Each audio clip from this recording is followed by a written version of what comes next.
বিয়ের মাত্র 9 মাসের মধ্যেই মানসিক যন্ত্রণার শিকার অভিনেত্রী। ক্রমাগত প্রত্যাঘাতের শিকার অনামিকা চক্রবর্তী। ছোট পর্দার জনপ্রিয় অভিনেত্রী অনামিকা চক্রবর্তী 2014 সালে রাজ্যটুক ধারাবাহিকের মাধ্যমেই পা রেখেছিলেন অভিনয় জগতে। এরপর এখানে আকাশ নীলের হিয়া হিসেবে দর্শকদের মন জয় করেছিলেন অভিনেত্রী। সম্প্রতি জীবনের নতুন অধ্যায় শুরু করেছেন তিনি। দীর্ঘদিনের প্রেমিক উদয় প্রতাপ সিং এর সঙ্গে 7 পাকে বাঁধা পড়েছেন অভিনেত্রী।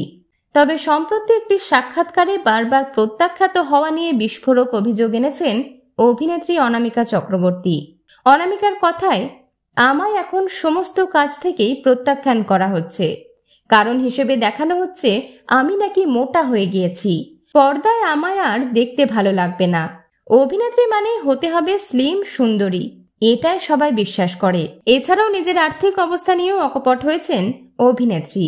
তার কথায়, সবাই জানে আমাদের পেশায় কোনো নির্দিষ্ট আয় থাকে না। যখন কাজ থাকে না আমাদের চলতে হয় একেবারে সেভিংসের ওপর। কিন্তু কতদিন সেভিংস দিয়ে চালানো যায়? এখন ভীষণ আফসোস হয় কেন পড়াশোনাটা শেষ করিনি। বিনোদন জগতের আরো অন্যান্য খবর নিয়ে ফিরছি, জুড়ে থাকুন আমাদের সঙ্গে।